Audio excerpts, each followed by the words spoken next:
My daughter-in-law and her mother planned a trap. They left me on a deserted highway, more than 186 miles from home. "If you want to get back, walk," they shouted, laughing, as I stood there with my suitcases in my hand. I thought it was a joke, but it was the cruelest goodbye of my life. I never went back. 3 years later, when life was finally smiling on me, they knocked on my door. She called me 72 times, desperate. When I finally answered, my response changed everything. It was unexpected and definitive. My hands, which had held theirs so many times, were now clutching at nothing as the desert swallowed the light of the sunset. The dust built up in my parched throat as I screamed his name, knowing he wouldn't hear me. He didn't want to hear me. "Michael! Michael!" Only the wind responded, mocking my despair. My son, my only son, had abandoned me in the middle of nowhere, on a deserted highway between Phoenix and Tucson, Arizona. The bottle of water they left me was almost empty. The sun was beginning to set, and the reality of my situation hit me with every accelerated beat of my heart. I am 68 years old, I have arthritis, and my son wants me dead. It had all begun 3 years ago, when Michael, at 42, introduced me to Clara. She was an attractive woman, 10 years younger than him, with a calculating smile that I, at the time, mistook for shyness. "Mum, she's special," he had told me. And I, happy to see him excited after his divorce, had blessed them with my approval. I didn't see the signs, or perhaps I didn't want to see them. The way Clara examined my house, evaluating every object as if it already belonged to her. The questions about my savings, about my will, about future plans. The insistence that I sell my house to move in with them to a more modern, more comfortable, safer one. My house. The one I had bought with my late husband 40 years ago. The one I had maintained with my teacher's salary after being widowed. The one that had been Michael's refuge during his childhood and adolescence. My home. "It's for your own good, Mum," Michael insisted. "You can't live alone anymore." But I could. I still can. My arthritis makes some tasks difficult, but my mind is clear. My routines are established. My neighbors know me and look out for me. I didn't need help that involved giving up my independence, my dignity. The pressure mounted when Barbara, Clara's mother, joined the campaign. A bitter woman who saw me as an obstacle to her daughter's plans. "Old people are stubborn," I heard her say once, believing I couldn't hear her. But they all become docile eventually. I resisted for months. I resisted the surprise visits, the inspections of my refrigerator, the comments about the dust on the high shelves that I could no longer reach to clean. I resisted the attempts to isolate me from my friends, to convince me that I needed constant supervision, to make me feel incompetent. Until today. Until Michael told me he had found a perfect house for the four of us. Him, Clara, Barbara, and me. A house we could buy if I sold mine. We needed to go see it immediately, he insisted. It was a unique opportunity. The coffee that Clara offered me before leaving had a strange taste, but I drank it so as not to offend her. By the time we got into the car, I felt dizzy, confused. Michael and Clara's voices came through distorted, as if through a tunnel. I remember fragments of the trip, roads I didn't recognize, whispered conversations, contained laughter. When the car stopped, we were in the middle of nowhere. Michael helped me get out, gave me a bottle of water and a bag with a sandwich. "Wait here, Mum. We'll be back soon." They didn't return. The effect of whatever they had given me began to wear off as I watched the car's taillights disappear into the horizon. And then I understood. There was no house. There was no concern for my well-being. Only greed. Greed for my property, for my money, for getting rid of the burden I represented. Now the sun has completely set. The temperature drops quickly, as only happens in the desert. My light jacket won't be enough for the night. There is no phone signal. There are no visible lights in any direction. No sound of traffic nearby. I sit on the side of the road, trying to control the panic. I need to think. I need a plan. I need to survive this night so I can seek help tomorrow. And I need to accept a devastating truth. My own son has tried to kill me. The cold of the desert night seeps through my clothes as I gaze at the stars, wondering if they will be the last thing I see. But something inside me refuses to give up. A spark of indignation, of rage, of determination. I will not die here. I will not give them that satisfaction. With effort, I stand up. The road stretches in both directions, like a black scar on the earth. I don't know which is the way back to civilization, but staying still means certain death.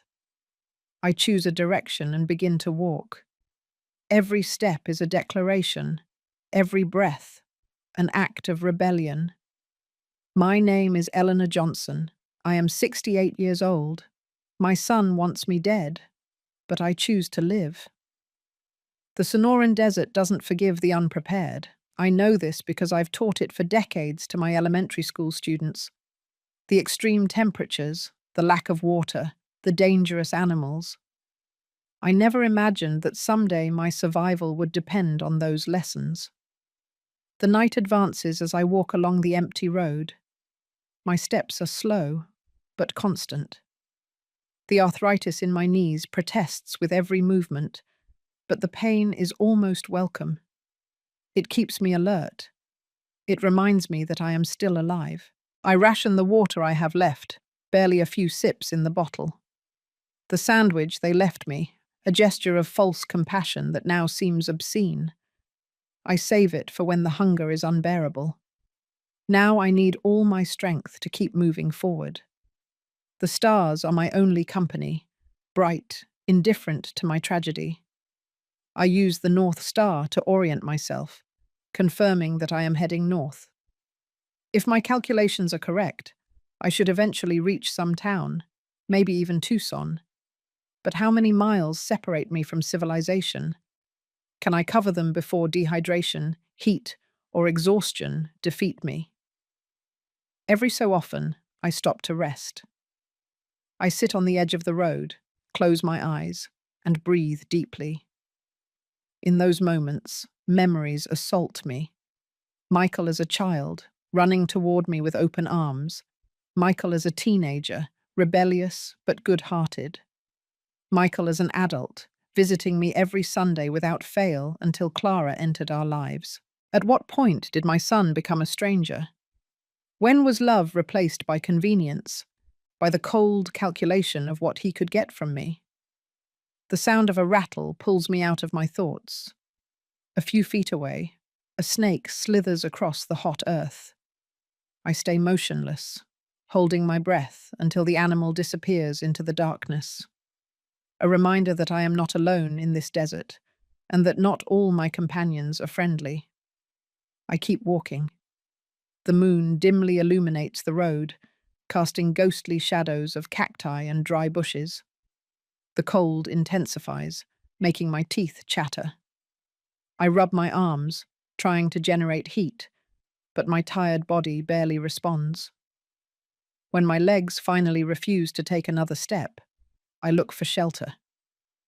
A group of large rocks by the road offers some protection from the wind.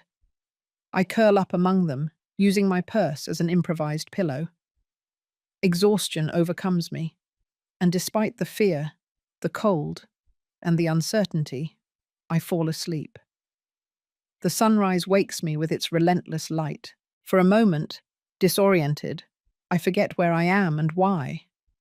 Then the reality returns like a slap. The abandonment, the betrayal, the imminent danger. I slowly sit up. Every muscle in my body protests. My mouth is dry, my skin tight from the night cold. I take a small sip of water, knowing I must conserve every drop. The sandwich is still intact. Hunger has not yet overcome my determination to ration it. The sun begins its ascent, promising a scorching day. I must take advantage of the early hours to advance as much as possible before the heat becomes unbearable. I set off again, ignoring the pain in my joints, the weakness in my legs. By mid-morning, the landscape begins to change subtly. Cacti are more abundant, the vegetation more varied. Am I getting closer to a populated area, or is it just my desperate imagination? The heat is oppressive now. Sweat soaks my clothes, increasing dehydration. The sips of water are increasingly tempting, but I force myself to resist. I will need that liquid when the sun is at its highest point. A distant buzzing makes me stop. I strain my ears, fearing it is another hallucination. But no, it's real. The sound of an engine. A vehicle is approaching. I plant myself in the middle of the road, waving my arms frantically. The car, a worn-out pickup truck, appears on the horizon. I scream, jump, do everything possible to attract attention. The pickup slows down. A middle-aged woman with sun-weathered skin and cautious eyes watches me from the driver's seat. "Are you all right, ma'am?" she asks in English, without turning off the engine, maintaining a safe distance. The words tumble out of my throat. How to explain the inexplicable? How to summarize the deepest betrayal in one sentence? "They abandoned me here," I finally managed to say. "My son and his wife left me to die." Incredulity crosses her face, quickly followed by compassion. She turns off the engine and gets out of the truck. "I'm Linda," she says, approaching slowly as if afraid of scaring me. "We're going to help you." And with those simple words, my world expands again. From the absolute solitude of abandonment to human connection, from the certainty of death to the possibility of life. Linda helps me into the pickup. She offers me fresh water, which I drink with desperate gratitude. She wraps me in a blanket she kept in the back. "I'll take you to Phoenix," she says as she starts the engine. "To the hospital first, and then to the police. Linda, what they did to you is a crime." A crime. The word resonates in my mind. Yes, what Michael and Clara did to me goes beyond family cruelty, beyond greed. They tried to kill me, and they almost succeeded. As the truck speeds down the highway, leaving behind the scene of my abandonment, a new emotion emerges amidst the pain and exhaustion. Determination. I will not just survive this, I will make them pay for what they did. The desert blurs through the window. My eyes close, overcome by fatigue and relief. The last thing I see before falling into a deep sleep is the worried face of Linda, a stranger who showed more humanity than my own flesh and blood. The metal thermos she offers me gives off aromatic steam. Cinnamon tea, my favorite. How did she know? I have no idea. But the gesture moves me more than I can express. The Phoenix General Hospital is a labyrinth of white corridors and the smell of disinfectant. I've been here for 3 days, recovering from severe dehydration, sun exposure, and exhaustion. The doctors say I was lucky. A few more hours in the desert, and my 68-year-old body would have collapsed. Linda comes to visit me every afternoon. This woman, who was transporting crafts from a nearby town when she found me, has become my guardian angel. It was she who insisted on calling the police from the hospital. She who held my hand while I recounted my story to the incredulous officers. "It's hard to believe," one of them had said, a young man with skeptical eyes. "Your own son?" "Greed makes monsters out of ordinary people," Linda replied before I could speak. "And this lady isn't lying. I found her practically dead on the highway." Eventually they believed me, or at least decided to investigate. They took my statement, photographed my injuries, collected samples from the water bottle and the remains of the sandwich I still had. Today, Detective Ramirez enters my room with a serious but satisfied expression. He is a middle-aged man, with the kind of face that has seen too many human tragedies to be easily surprised. "Mrs. Johnson," he says, sitting by my bed, "we have news." I sit up slowly, preparing myself for whatever he is about to tell me. "We have arrested your son and your daughter-in-law," he continues. "We found them at your house, packing their belongings. It seems they were planning to move quickly." A part of me expected this news, but hearing it out loud hits me hard. Michael arrested. My son handcuffed, taken to a cell. Despite what he did to me, the image causes me sharp pain. "Did they confess?" I ask, my voice barely a whisper. "Not initially," Ramirez replies, "but we have solid evidence." The analysis of the water bottle showed traces of sedatives. We found documents in their house, property transfer papers with your forged signature, loan applications using your house as collateral.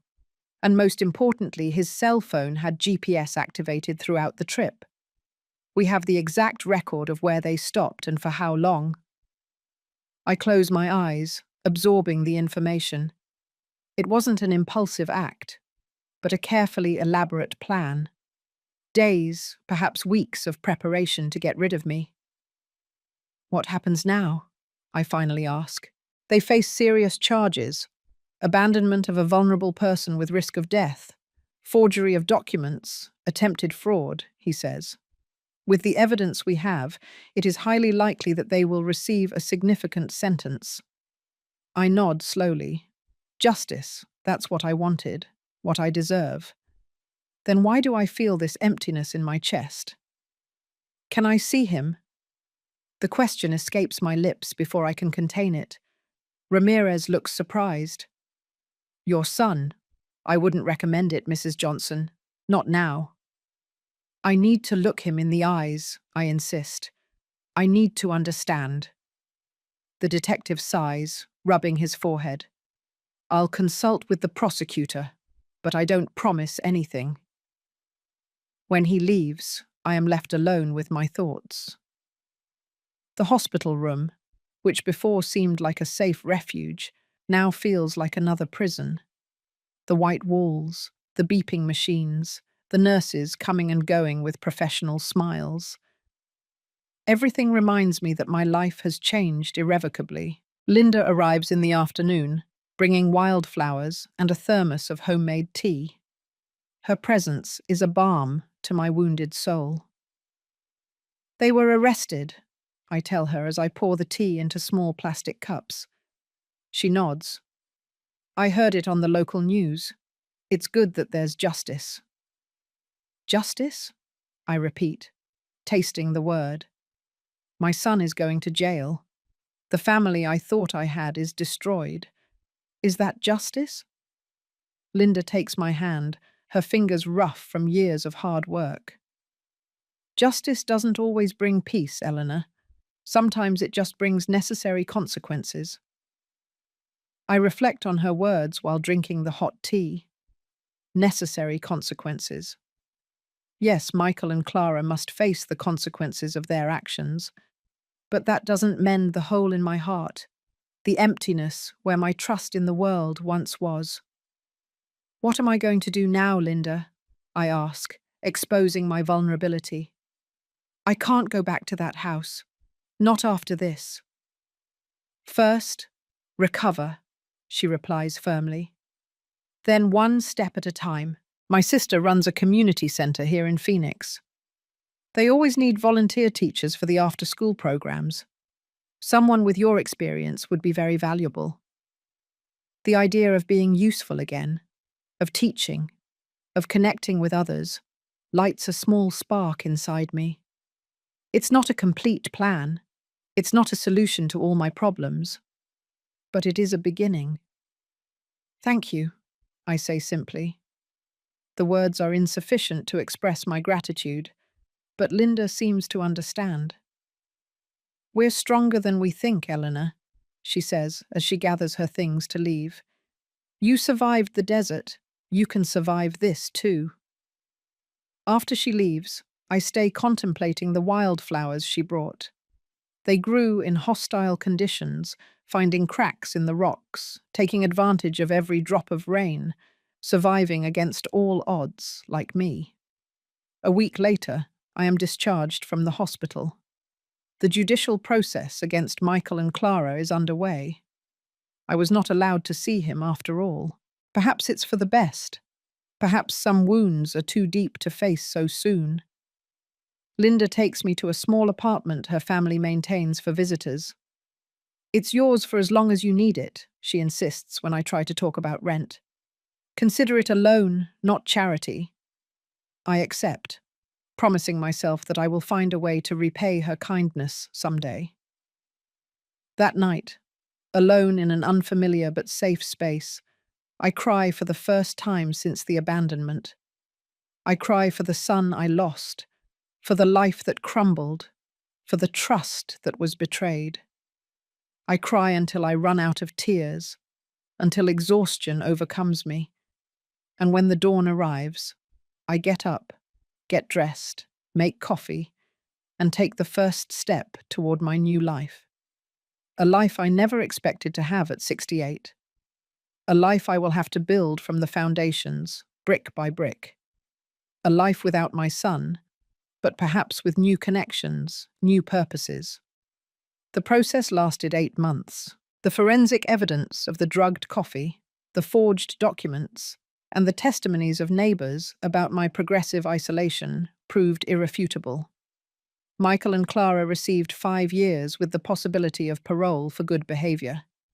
Barbara, Clara's mother, was not formally charged due to lack of direct evidence, but her moral participation in the plan was exposed during the trial. I saw her only once in the courthouse hallway. She looked at me with a mixture of hatred and fear, as if I were a ghost who returned to torment her. In a way, I was. My house was put up for sale. I couldn't imagine living there again, amidst contaminated memories. With the money, I bought a modest apartment near the community centre, where I now volunteer, teaching art to children from underprivileged neighbourhoods. Life goes on, different, unexpected, but it goes on. And I with it, one step at a time. The last ray of sun turned the heart monitor into a black silhouette against the wall, as silence engulfed the final echoes of a broken family. The Hope Community Centre is a hive of activity when I arrive every morning. Children running, mothers exchanging recipes and advice, seniors playing dominoes at the patio tables. This place, which began as a temporary refuge, has become the centre of my new life. 2 years have passed since that night in the desert. 2 years of rebuilding, of learning, of slow but constant healing. Gabrielle, Linda's sister and director of the centre, greets me with her usual warm smile. "The children are already asking for you," she says as we walk toward the room where I teach my painting classes. "Jamie brought his finished project to show you." Jamie, a 10-year-old boy with burn scars on his arms, is one of my most dedicated students. When he arrived at the centre, he barely spoke, ashamed of his scars. Now, after months of patient work with brushes and colours, he has been transformed. Art gave him a language when words failed him, like it did for me. The room is set up with canvases, paints, and brushes. Today we will work on self-portraits, an ambitious project for children this age, but I believe in challenging them. I believe in showing them that they can achieve more than they imagine. "Mrs. Eleanor," Jamie exclaims when he sees me enter. He runs toward me, proudly holding his canvas. He has painted a desert sunset, with vibrant colours that transform what could be a desolate landscape into something magically beautiful. "It's wonderful, Jamie," I say, genuinely impressed. "You've captured the light perfectly." "It's for you," he says, handing me the canvas, "to thank you for teaching me." The gesture deeply moves me.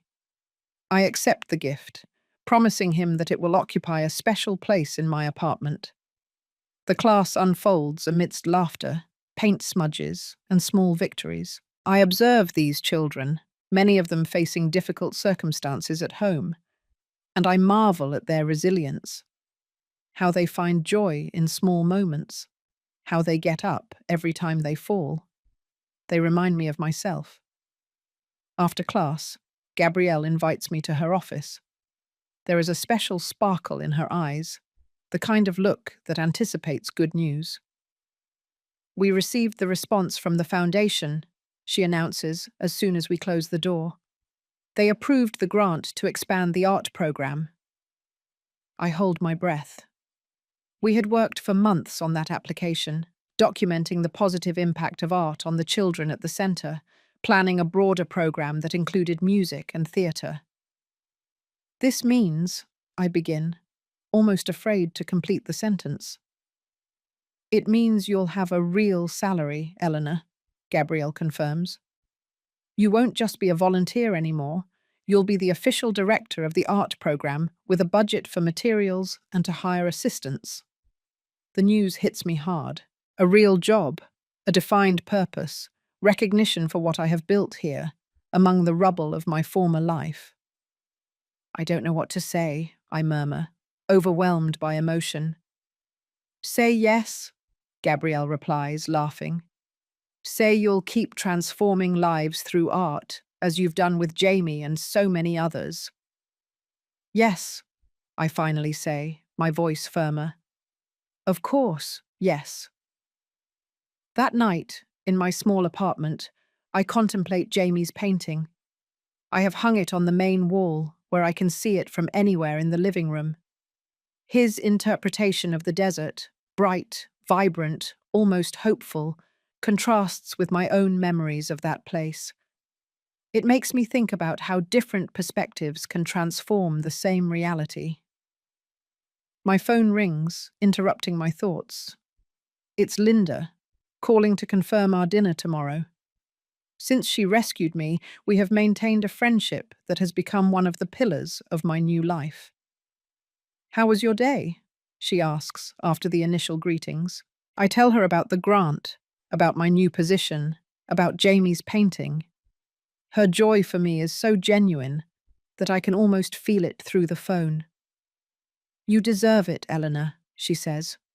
"You've worked hard for this." "I never would have made it without you," I reply, gratitude forming a knot in my throat. "Without you, I wouldn't even be alive." "Nonsense," she retorts with her usual frankness. "I just picked you up from the road. Everything else you've done yourself, with your strength, your determination." After hanging up, I keep thinking about her words. Is it true? Have I been the one who has rebuilt my life brick by brick from the foundations? My gaze falls on a folder on the table. It contains the trial documents, the sentences, the police reports. I haven't opened them in months, but I haven't been able to get rid of them either. They are the tangible reminder of what I survived, of what I overcame. Michael must be serving his 3rd year in prison now. Sometimes I wonder how he is, if he has reflected on what he did, if he feels genuine remorse or only regret for being caught. I haven't tried to contact him. Some wounds are too deep, some betrayals too absolute. And yet sometimes, in the stillness of the night, I remember the child he was, the young man who brought me flowers on my birthday, the man who, before Clara, faithfully came every Sunday for lunch with me. Where did that son get lost? At what moment was love replaced by greed? Was it gradual or sudden? Were there signs I didn't see, moments when I could have intervened? Unanswered questions that I have already learned to let go of. The past cannot be changed, only the present is in my hands, and I am determined to mold it with the same dedication with which I teach my students to shape clay and color canvas. The next morning brings a surprise. A letter from the parole board. I open it with trembling hands, anticipating its contents. Johnson, we inform you that Michael Fuentes Ramirez has applied for early parole for good behavior. As the victim of the crime, you have the right to submit an impact statement for the hearing scheduled for July 15. The letter continues, but the words blur before my eyes. Michael wants to get out early. He wants to return to the outside world, and somehow my opinion matters in that decision. What will I say? That he is still a danger? That he deserves to serve every day of his sentence? Or that I believe in the possibility of redemption, like the one I preach to my students when they make mistakes? I have no immediate answer. I need time to process this, to examine my own conflicting feelings. I put the letter in a drawer and prepare to go to the center. Today, the community center is unusually quiet. The children are concentrated on their canvases, capturing memories of their summer vacations. I observe their faces, the intensity with which they mix colors, the delicacy with which they trace lines. In moments like this, I find peace. But the letter still weighs on my mind. Michael wants parole. My son, who tried to kill me, could get out before serving his full sentence. "You're very quiet today, Mrs. Eleanor," says Jamie, looking up from his painting. His eyes, too wise for his age, study me with concern. "I'm just thinking, honey," I reply with a smile that doesn't reach my eyes.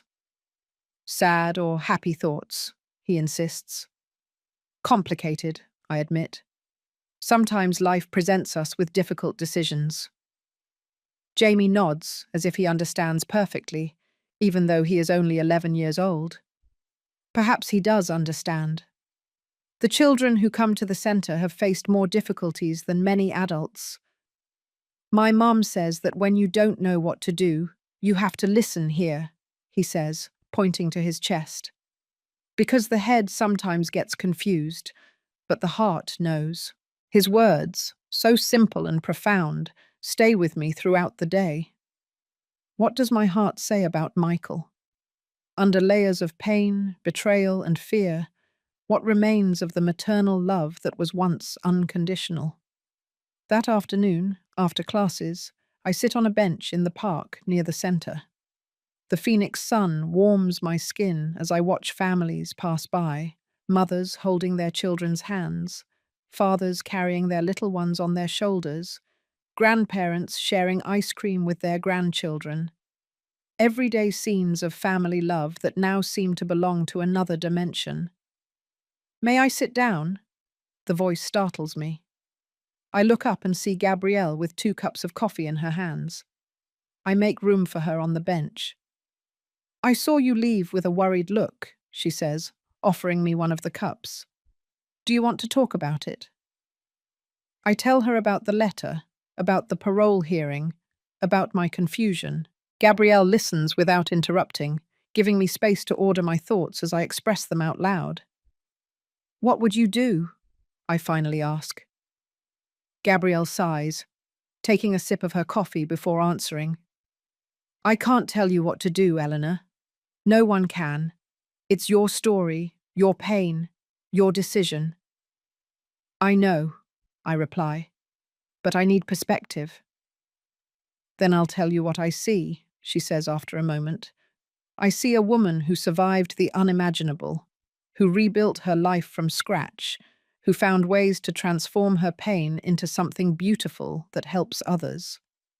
She pauses. "I also see someone who, despite everything, has not let bitterness consume her." Her words move me. It is true that I have fought against resentment, against the desire for revenge. I haven't always won that battle, but I've never stopped trying. "The question isn't whether Michael deserves your forgiveness," Gabrielle continues. "The question is what you need. Continue healing." My hands, which survived the desert and learned to create beauty, now held the coffee cup firmly as the sunset light transformed the park, reminding me that after the darkness always comes clarity. That night, sitting in my small studio, I take out paper and pencil. If I am going to submit a statement for the hearing, I need to order my thoughts. But instead of words, my hand begins to sketch. I trace Michael's face. Not as I saw him last, hardened by greed and calculation, but as I remember him in better moments. Michael at 5 years old, with his toothless smile. Michael as a teenager, with his frown of concentration while studying. Michael as an adult, before Clara, with the first expression lines framing his eyes. The images flow, one after another, telling the story of a son who was loved, of a relationship that was real before twisting into something unrecognizable. When I finish, I have before me a collage of drawn memories, a shared life, captured in graphite strokes. And among the images, like invisible threads connecting them, is the question I haven't dared to ask directly. Is there any possibility of redemption for Michael? I don't have an answer. I just know that I need to see him, confront him, before I can decide. The next day, I contact the parole board. I request a visit to the prison before the hearing. I want to talk to Michael, face to face, without lawyers or officers mediating. I want to look into the eyes of the man who tried to kill me and see if anything remains of the son I raised. The request is approved with surprising speed. 3 days later, I find myself in the visiting room of the state penitentiary, my hands trembling, clutching my purse, my heart beating loudly against my ribs. And then they bring him in. Michael is thinner than I remembered. His hair, once black like mine, shows premature grey. He walks with his head down, his shoulders slumped. When he sees me, he stops short, as if he has seen a ghost. Perhaps to him, I am. "Mum," the word is barely audible. "Michael," I reply, my voice firmer than I expected. He sits across from me, separated by a metal table bolted to the floor. His hands, handcuffed, rest on the cold surface. Hands I once held while he was learning to walk. Hands that later pushed me into the abyss. "I didn't expect to see you," he finally says, breaking the tense silence. "I received the notification about your parole hearing," I explain. "They wanted my statement." He nods slowly, not looking directly at me. "Are you going to oppose it?" "I don't know yet," I answer honestly. "That's why I'm here. I need to understand." "Why, Michael?" "I need to know why." He closes his eyes, as if the question causes him physical pain. When he opens them again, I see something I didn't expect. Tears. "There's no excuse," he says, his voice breaking. "I could tell you it was Clara's idea, or that her mother manipulated me, or that I was desperate for money. All of that is true, but it's not an excuse." "Why should I believe you now?" I ask. Michael looks toward the swings where children were playing. "I don't expect you to." The silence between us weighed more than any explanation. I take a deep breath, trying to maintain my composure. "Do you know how I felt, Michael? Do you have any idea what it's like for your own son to abandon you in the desert, to die?" "No," he admits. Tears are streaming freely now. "I can't imagine that horror, and I live with that guilt every day, every hour." "Is that what you want me to believe? That you're repentant?" "I'm not asking you to believe anything," he replies, surprising me. "I don't deserve your trust. I don't deserve your forgiveness. I just wanted you to know that I understand the magnitude of what I did, and that if I could go back—" "But you can't," I interrupt him. "No one can." "No," he concedes. "I can't." We remain in silence, the weight of the irreparable between us. I observe my son, looking for the monster who abandoned me, but I only see a broken man, consumed by remorse. Is it genuine, or is it another manipulation? What has happened to Clara? I ask, changing the subject. She's serving her sentence in another facility, he replies. We've been allowed to write to each other. She has also changed, Mum. Prison makes you face your demons.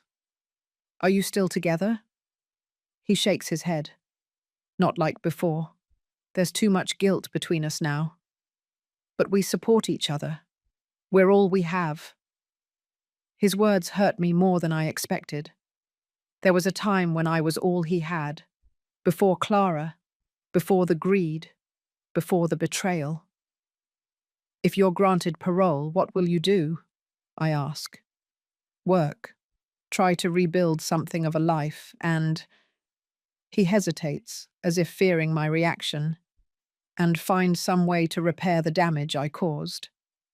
Not to you. I know that's impossible, but maybe to others. You were always strong, Michael murmured. No, I learned to be, I replied, adjusting the edge of his sheet. His eyes closed briefly. Too late to understand it. The visit ends too soon, and at the same time, not soon enough. I stand up, picking up my purse, feeling the weight of the decision I must make. Mum, Michael says when I am about to leave, whatever your decision is about the hearing, I'll accept it. I just wanted you to know that I'm sorry, more than words can express.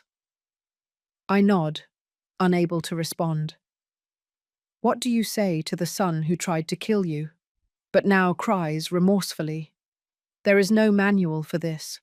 There is no precedent in my experience. I leave the prison with more questions than answers. The Phoenix sun greets me, relentless and bright, reminding me that life continues, that the world keeps turning despite our personal dramas.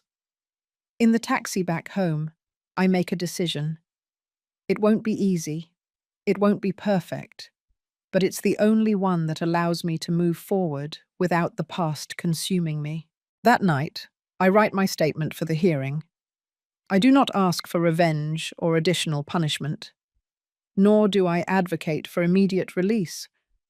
I simply recount the facts, the impact they had on me, and express my belief in the possibility of change, in the human capacity for genuine repentance.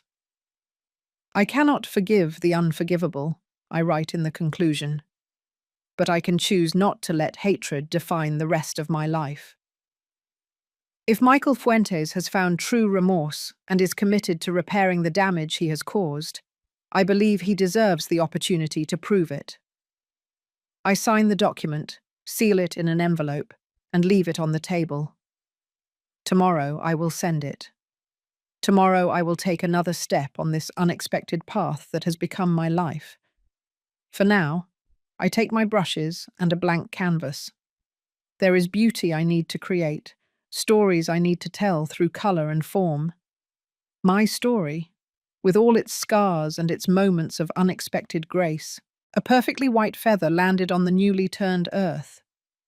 I left it there, rocked by the same wind that had once erased my footprints in the desert. The Renaissance in the Desert exhibition occupies the main gallery of the Phoenix Cultural Center. My paintings, landscapes of the Sonoran Desert, portraits of survivors, scenes of life at the community center, cover the white walls, attracting curious glances and admiring comments. I never imagined this moment. At 71 years old, having my first solo exhibition, being introduced as the artist Eleanor Johnson, whose work explores themes of resilience, transformation, and hope. Gabrielle is by my side, beaming with pride. See? I told you your work deserved to be seen. I smile, still overwhelmed by the attention. Local journalists have come to cover the event. An art critic from New York City has written a glowing review. Even half of the works have been sold, with the proceeds dedicated to expanding the community center's art programs. Eleanor, Linda calls me, approaching with a glass of champagne. There's someone who wants to meet you, a a children's book editor. He's interested in your illustrations. The evening progresses amidst introductions, congratulations, and conversations about art and purpose. I feel like I am living someone else's life, a version of myself that I never knew existed. And then I see him. At the back of the gallery, intently observing one of my most personal paintings, an abstract self-portrait titled "What the Desert Didn't Take," is Michael, my son, free. 8 months have passed since the parole hearing. He was granted early release, with strict restrictions, weekly reporting to his supervising officer, maintaining stable employment, not leaving the state without authorization, not contacting me without my explicit consent. I haven't seen him since then. He hasn't tried to communicate, respecting my space and the terms of his freedom. How did he know about the exhibition? Why has he come? What is he looking for? Gabrielle follows my gaze, and her expression tightens. Do you want me to ask him to leave? No, I reply, surprising myself. Are you sure? I nod slowly. Yes, it's a public space. He has the right to be here. But I don't approach him, nor does he approach me. For the next hour, we move in separate orbits within the gallery, conscious of the other's presence, but maintaining distance. It is a strange dance of proximity and distance, of recognition and caution. Finally, as the crowd begins to disperse and the exhibition is about to end, Michael heads toward the exit. As he passes near me, our eyes briefly meet. Congratulations, he says simply. Your work is beautiful. Before I can reply, he continues on his way and leaves the gallery. That night, back in my apartment, I can't sleep. The brief interaction with Michael has stirred emotions I thought were controlled. It's not pain I feel, nor fear. It is something more complex, more nuanced. A mixture of sadness for what we lost, acceptance of what is, and perhaps, very faintly, curiosity about what could be. The next morning, I receive an envelope at the community center. It has no sender, but I know who it is from. Inside is a handwritten letter and a newspaper clipping. Mum, the letter begins. First, I want to apologize for showing up at your exhibition without notice. It wasn't my intention to make you uncomfortable. I saw the announcement in the paper, and I wanted to see what you have become, what you have achieved despite what we did to you.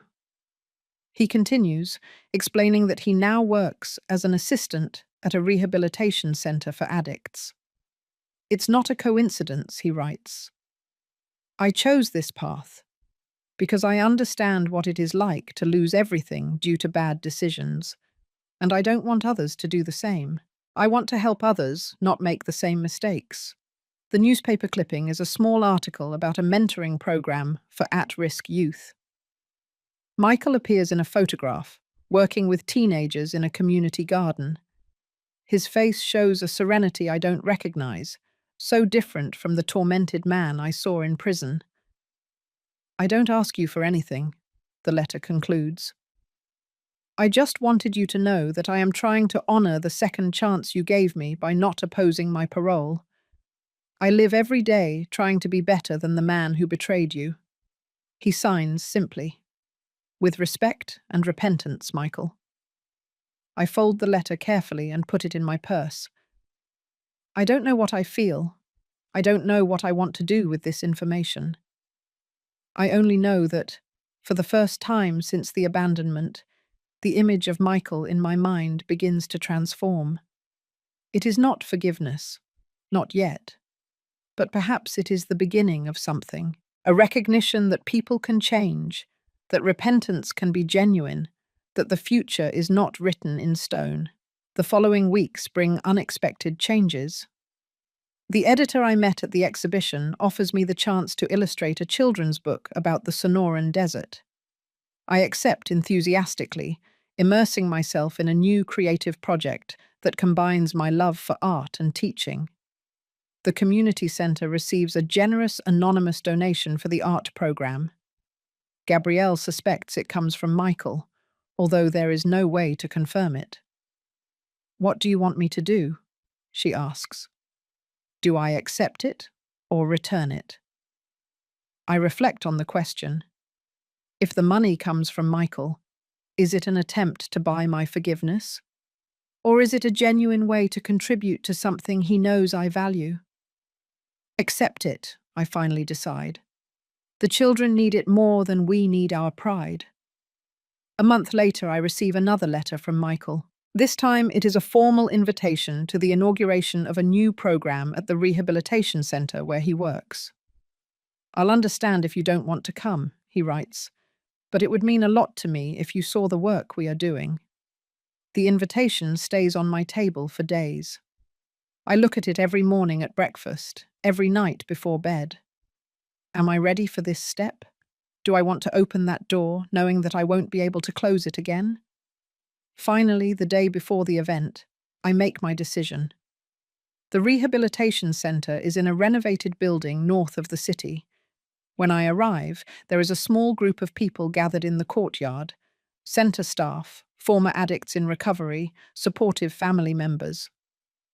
Michael is talking with a young man, his posture relaxed but attentive. When he sees me, he freezes for a moment, as if he can't believe his eyes. I approach slowly, aware of the curious glances. To these people, I am just an older woman arriving at a community event. They don't know our history.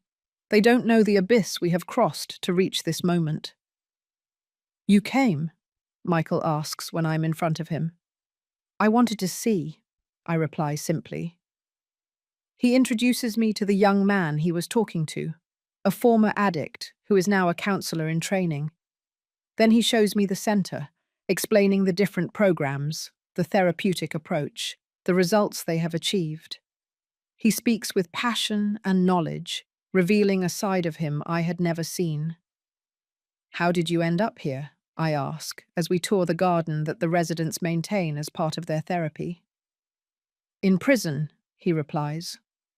"I participated in a recovery program, not because I had addictions, but because I wanted to understand what leads someone to destroy what they love. I found answers I didn't expect." "What kind of answers?" "That selfishness is an addiction, that greed consumes like any drug, that we justify the unjustifiable when we put our desires above everything else." He pauses. "I learned that the way back begins with brutal honesty about who you have been and a clear vision of who you want to be." His words resonate with me in an unexpected way. Isn't that what I myself have been doing these 3 years? Brutally facing what happened to me, consciously deciding who I want to be despite it. The inauguration ceremony is simple, but moving. Michael speaks briefly, thanking those who have made the new program possible. He doesn't mention his past specifically, but there are veiled references to unforgivable mistakes and the possibility of redemption. When the event ends, we meet again near the exit. "Thank you for coming," he says. "It means more than I can express." "You're doing good work here," I reply honestly. "I'm trying to repair some of the damage I've caused in the world," he says. "I can never undo what I did to you, but I can try to make my life from now on have some value." I nod, perfectly understanding that impulse. I'm rebuilding too, Michael. In different ways, we are both trying to create something new from the ruins. A silence settles between us, not awkward, but contemplative. Finally, I dare to ask what has been on my mind since I received his first letter. "What happened to Clara?" His expression darkens slightly. "She's still in prison. She was denied parole. Her behavior hasn't been exemplary." "Are you still in contact?" "Minimally," he admits. "I write to her occasionally, but our lives have taken very different paths." "And Barbara?" "She's living with a friend. She's bitter, resentful." She hasn't accepted her share of responsibility for what happened. In the funeral, Barbara remained distant.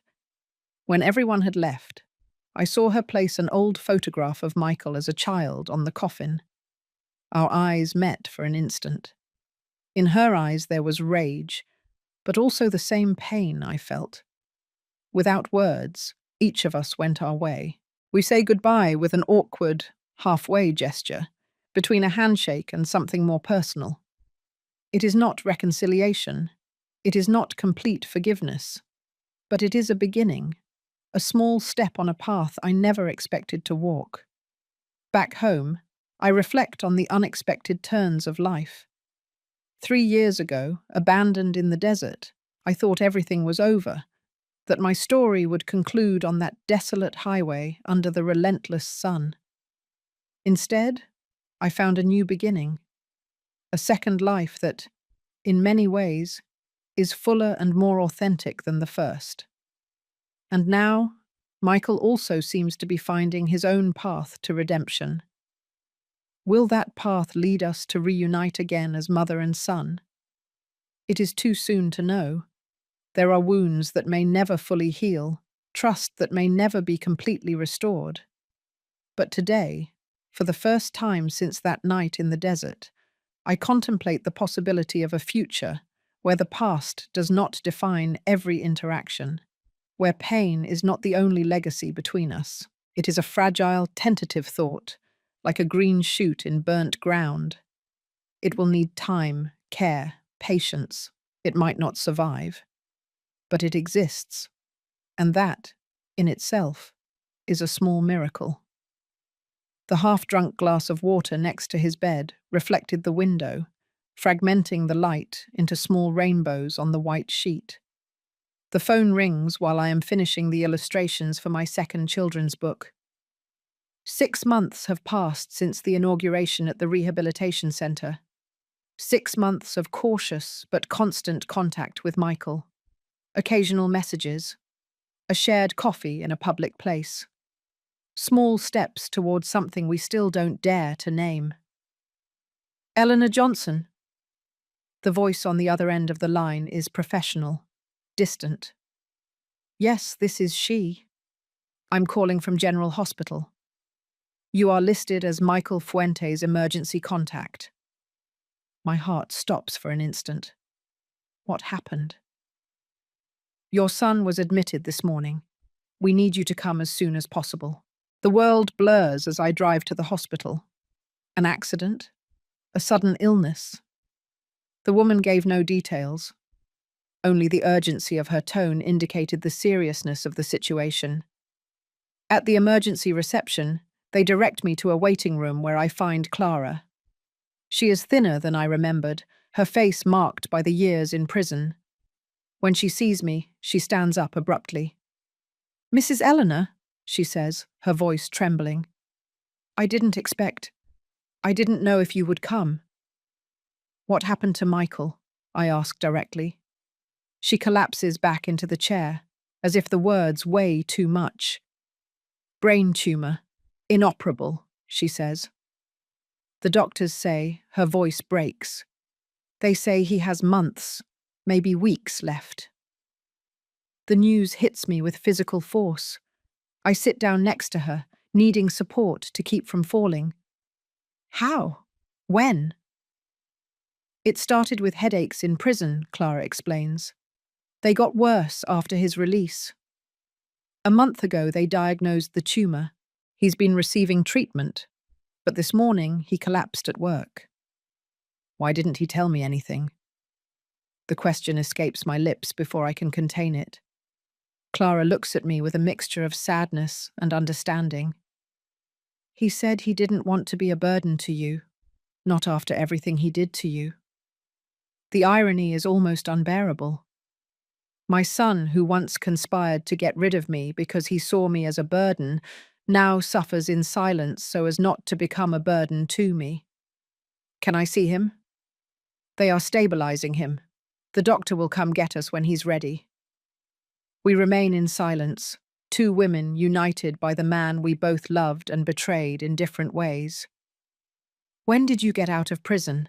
I finally ask, more to break the silence than out of genuine interest. 3 weeks ago, she says. Parole for family emergency, when Michael's condition worsened. I nod, processing the information. Where are you living? In a small apartment near the rehabilitation centre. Michael insisted on continuing to work until he couldn't anymore. The doctor arrives before I can ask more questions. He is a young man with tired eyes and a serious expression. Relatives of Michael Fuentes? We stand up simultaneously. I'm his mother, I say.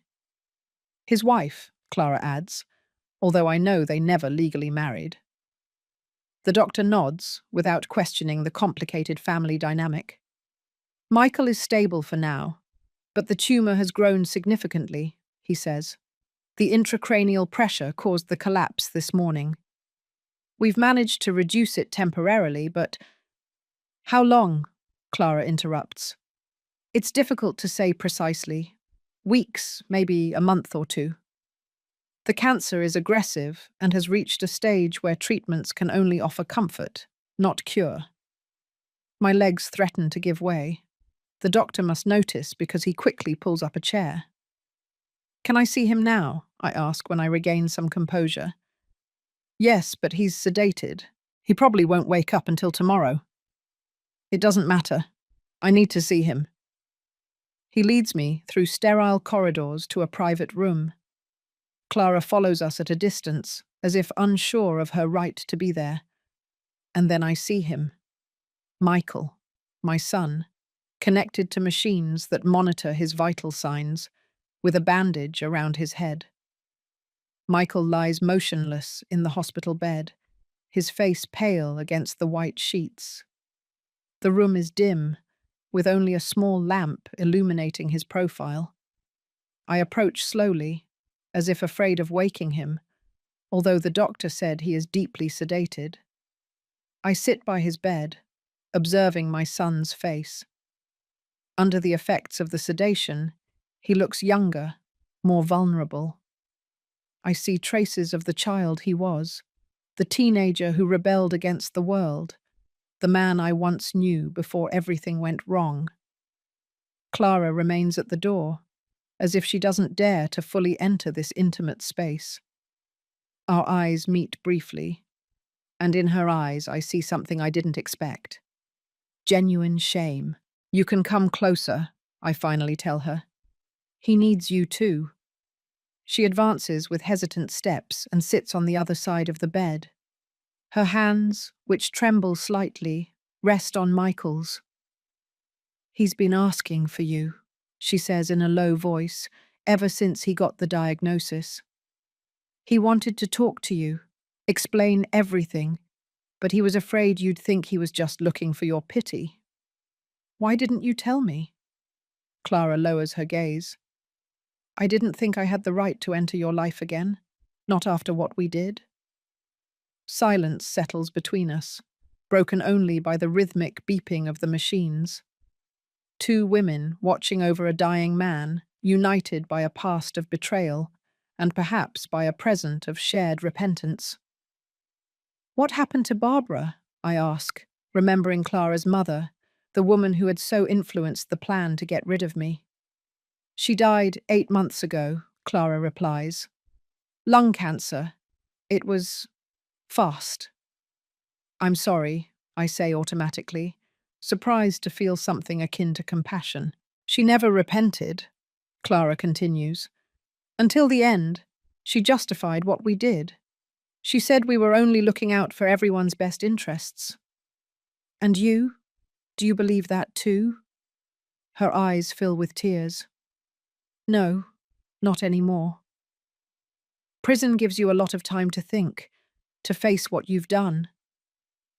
And seeing Michael consume himself with guilt, that made me truly understand the horror of what we did to him. I nod, not knowing what else to say. A part of me wants to hate her, to keep alive the rage that sustained me for so long, but in the face of Michael's imminent death, that hatred seems small, insignificant. I took his drawings with the same hands that once held him, now illuminated by the faint light filtering through the hospital curtains, so different from the relentless clarity of the desert that should have buried me. We spend the night in the hospital, taking turns resting on the uncomfortable couch in the room. Neither of us wants to leave, fearing that Michael will wake up and find himself alone. At dawn, a movement in the bed alerts us. Michael is waking up.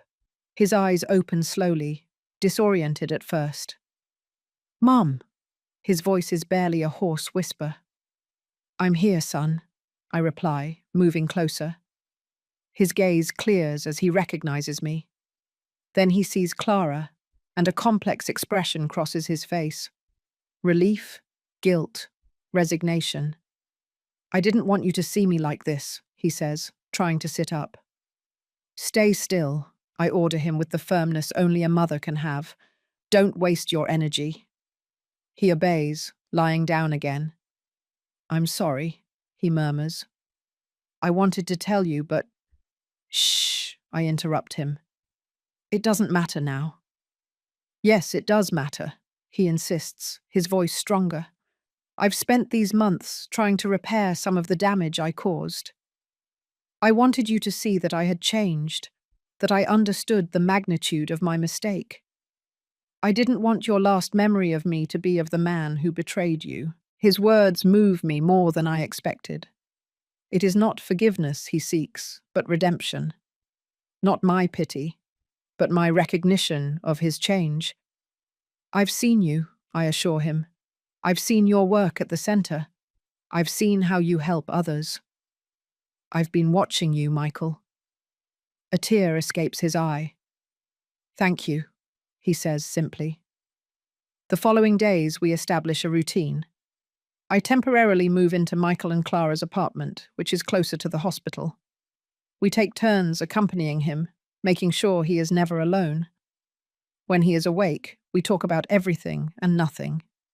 Memories of his childhood, stories of my work at the community center, plans for the programs he started at the rehabilitation center. We avoid talking about the desert, the abandonment, the betrayal. Not out of denial, but because it is no longer the center of our story. Like an old scar, it's there, but it no longer constantly hurts. One afternoon, while Clara has gone home to rest, Michael asks me to read to him. His sight has begun to fail, another symptom of the advancing tumor. "What do you want me to read to you?" I ask, checking the books by his bed. "Your books," he replies. "The ones you've illustrated. I want to see the world through your eyes." So I read him The Desert Blooms, my first children's book, showing him the illustrations, describing the colors and shapes to compensate for his blurred vision. Then, Desert Stars, the second one, not yet published but already laid out. "They are beautiful, Mum," he says when I finish. "You always had that gift for seeing beauty where others only saw desolation." "It's a lesson I learned late in life," I respond. "Sometimes we need to lose everything to see what truly matters." He nods, perfectly understanding. "Do you know what the hardest thing about dying is?" he asks suddenly. The question startles me, but I answer honestly. "No. Tell me." "It's not the pain or the fear of the unknown. It's knowing that I'm leaving unfinished business, wounds not completely healed." "Michael." "No, let me finish. I need to say this." He takes a breath, as if gathering strength. "What we did to you was unforgivable. I know. I don't expect your complete forgiveness. But I need you to know that I understand now the value of what I tried to destroy.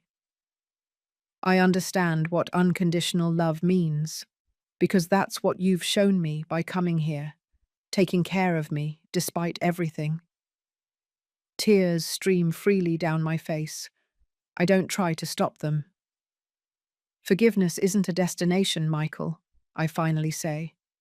"It's a journey, and we are walking it together." He takes my hand, his fingers weak but determined. Thank you for giving me this opportunity, for allowing me to die as your son, not as your executioner. That night, when Clara returns, I find her crying in the hallway outside the room. I can't bear it, she confesses when I approach. Seeing him like this, knowing that I contributed to destroying the years we could have had together, the years you could have had with him. I hug her, surprising both of us. The time we have left is all that matters now, I tell her. Don't waste it on regrets. The weeks pass, and Michael visibly weakens. The doctors constantly adjust his pain medication, but there are days when nothing seems to help. In those moments, we can only be present, holding his hands, reminding him that he is not alone. One morning, while Clara is sleeping exhausted on the sofa, Michael calls me to his side. I have something for you, he says, his voice barely audible. In the drawer. I open the nightstand drawer and find an envelope. Inside is a legal document and a letter. It's my will, he explains. I've left everything I have to the community center art program. It's not much, but I wanted it to be something you care about. Michael, you didn't need to. And the letter, he continues, ignoring my protest. Clara, it's for you, for when I'm no longer here. Promise me you'll read it then, not before. I promise, I say, putting the envelope in my purse. One more thing, he adds, making a visible effort. Clara, she doesn't have anyone else. When I'm gone, I'll take care of her, I promise, understanding what he is asking of me. She won't be alone. A weak smile illuminates his face. You were always the strongest of us, Mum. Now I understand where that strength came from. 3 days later, Michael slips into a coma. The doctors warn us it is a matter of hours, perhaps a day or two. Clara and I stay by his side, talking to him even though we don't know if he can hear us, holding his hands as his breathing becomes increasingly shallow. In the early morning of the second day, while a storm lashes Phoenix, Michael exhales for the last time. A soft sigh, almost imperceptible, and then silence. The heart monitor emits a continuous beep that seems to last an eternity before the nurses rush in. There is nothing to be done. My son is gone. The funeral is simple, but surprisingly well attended. Residents and staff from the rehabilitation center, work colleagues, even some of my students from the community center come to pay their respects. Everyone has stories about the Michael I barely got to know, the patient counselor, the loyal friend, the man determined to do good. Clara remains by my side throughout the ceremony, her presence a constant reminder of our shared history, of the strange connection we have forged in these weeks. When everyone has left and only we remain in front of the freshly covered grave, I take Michael's letter out of my purse. Do you want me to leave you alone to read it? Clara asks. No, I reply. Stay. I open the envelope with trembling hands and unfold the letter. Dear Mum, it begins. If you are reading this, it means I have finally paid for my mistakes in the only way the universe considered appropriate. I don't see my illness as a punishment, but as an opportunity to put things in perspective, to understand what truly matters. He continues, speaking of his process of change, of how prison and then illness taught him the value of time, of relationships, of the unconditional love he once scorned. My greatest regret, he writes, is not dying young. It is having wasted the years we had, having valued the material above the irreplaceable. But my greatest comfort is that in the end, you allowed me to be your son again. You gave me the gift of your presence, of your care, even though I didn't deserve it. Tears blur my vision, but I continue reading. I ask you one last favor. Help Clara find her way. She is also changing, learning, growing. She will need guidance, and there is no one better than you to show her how to rebuild after devastation. The letter ends with a postscript that brings a smile through my tears. Please, plant something in the desert for me, something that will flourish against all odds, like you did. I fold the letter carefully and put it away. Clara looks at me expectantly, but doesn't ask about its content. She respects my privacy, my grief. Let's go home, I finally tell her. There's a lot to do. In the following months, Clara and I find an unexpected balance. We are not friends exactly, but we share a bond that no one else could understand. She begins volunteering at the community centre, helping with administrative tasks. She has a knack for numbers, for organisation, talents she once used for selfish ends, and now puts at the service of others. I continue with my art classes, with my illustrations, with my rebuilt life. The pain of losing Michael is there, but it is not paralysing. It is a part of me, like the desert experience, like everything I have lived. A year after the funeral, Clara and I travel to the highway where I was abandoned. We bring desert plants, cacti, agaves, and ocotillos. We plant them next to the road, creating a small oasis where there was once only desolation. Why here? Clara asks as she waters the plants with the water we brought. Doesn't it bring back bad memories? Places aren't good or bad by themselves, I reply. They are what we do in them, what we leave behind. We finish planting in silence, each lost in her own thoughts. When we get back into the car, I look one last time at the small garden we have created. Do you think they will survive? Clara asks, following my gaze. Some will, some won't, I reply honestly. But the ones that do will be stronger for the difficulties they faced, like us. We return to Phoenix as the sun begins to set, painting the sky orange and purple. The desert, which was once the scene of my abandonment, now stretches before me like a canvas of possibilities. At 72 years old, I have learned that life rarely follows the path we plan. That pain can become purpose, that betrayal can give way to understanding, that even in the most arid desert, life finds ways to flourish. It is not the ending I expected for my story. It is better, it is real, it is mine.